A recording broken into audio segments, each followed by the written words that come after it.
Contoh penelitian yang sangat mengharukan dari seorang siswa sekolah menengah. Mengapa mengharukan?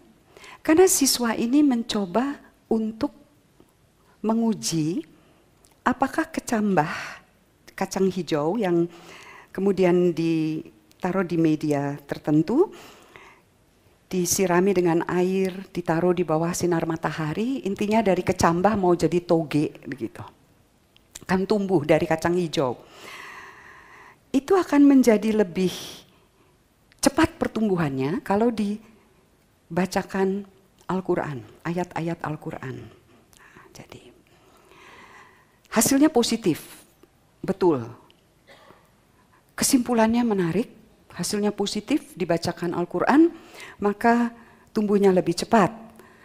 Sarannya saya bacakan, jika ingin mendapatkan pertumbuhan yang lebih baik terhadap sebuah tanaman, terutama kacang hijau, maka bacakanlah Al-Quran. Karena memang Al-Quran mampu memberikan pengaruh terhadap pertumbuhan tanaman, sama saja seperti pengaruh Al-Quran terhadap manusia. Karena memang Al-Quranlah nikmat untuk seluruh makhluk ciptaannya dan alam semesta. Jadi ada kalimat bersyarat, jika dan maka, dan ada yang menarik dari kalimat ini. Ada yang menarik adalah bahwa ada gerak dari fakta eksperimen ke upaya menjelaskan. Ini dalam sains ini mau membangun teori. Nah, dalam hal ini teorinya kembali ke pernyataan si siswa. Jadi teori menjelaskan mengapa yang tadi saya katakan. Nah, eksperimen ini mengharukan persis karena kesan kuat bahwa si siswa ini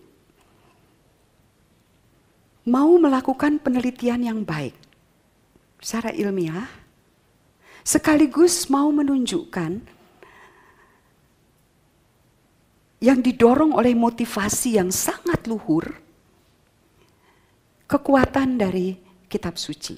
Saya tidak memasalahkan itu dan tidak perlu dipermasalahkan, tetapi pokok yang tidak disampaikan kepada si siswa, dan ini adalah tugas seorang guru pembimbing atau dosen pembimbing, adalah bahwa kepercayaan, motivasi, betapapun luhurnya, tidak boleh masuk menjadi penjelasan. Apakah dalam dunia sains ini tidak terjadi? Oh, terjadi. Ilmu pengetahuan yang menghasilkan justifikasi terhadap rasisme. Antropologi itu banyak sekali, motivasi rasis melahirkan suatu kesimpulan. Jadi implikasinya bisa sangat berbahaya. Pertimbangan ini tentu saja terlalu berat untuk menilai karya siswa SMA. Saya tidak bermaksud demikian, tetapi wajar kalau saya pakai untuk karya mahasiswa. Sebagian besar ada mahasiswa di sini, wajar. Karena mahasiswa sudah pada tingkat betul-betul mau berlatih cara berpikir yang runtun, sistematis, dan penjelasannya itu bisa dilihat hubungannya asosiatif, kausalitas, dan sebagainya. Maka saya akan masuk ke penelitian berikutnya ini yang saya perlihatkan di sini. Jadi rupanya meneliti bagaimana suara bisa mempengaruhi pertumbuhan tanaman itu sangat populer.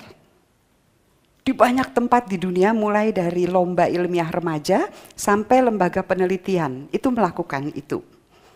Nah, yang di tingkat mahasiswa ini menarik karena dia menyuguhkan suara yang berbeda-beda. Jadi orang mengaji itu hanya salah satunya. Ada musik klasik, ada musik dangdut, ada musik rock, dan ada orang mengaji. Ada 2 penelitian. Satu di Jawa Tengah, satu di Jawa Timur. Kesimpulannya positif. Bahwa kalau diperdengarkan musik pertumbuhan lebih cepat, tapi yang mana yang pertumbuhannya paling cepat adalah yang dibacakan ayat-ayat Al-Quran. Mengaji murotal Quran, dan yang satu orang mengaji yang sangat indah lantunannya itu. hasilnya positif. 3 penelitian dengan hasil positif tentu menggembirakan bagi sains. Ini pengulangan, diulang dan ternyata positif. Yang menarik dari mahasiswa ini kesimpulannya adalah bahwa frekuensi berbeda menimbulkan perubahan yang berbeda pada laju pertumbuhan tanaman. Sampai situ, oke, tidak masalah. Yang membuat saya kemudian bertanya-tanya adalah ketika dia menyimpulkan bahwa yang paling laju pertumbuhannya adalah yang dibacakan, bukan dibacakan, dilantunkan dengan indah. Ayat-ayat Al-Quran. Yang klasik tidak, yang dangdut lebih rendah lagi, yang rock itu hampir tidak ada pertumbuhan. Ini data, jadi kita tidak bisa bantah, ini data. Jadi yang menjadi pertanyaan kesimpulannya. Dan penjelasan, the why question, science itu the why, mau menjawab the why question, mengapa? Nah, mengapa? Jawabannya adalah karena tanaman punya kecerdasan spiritual.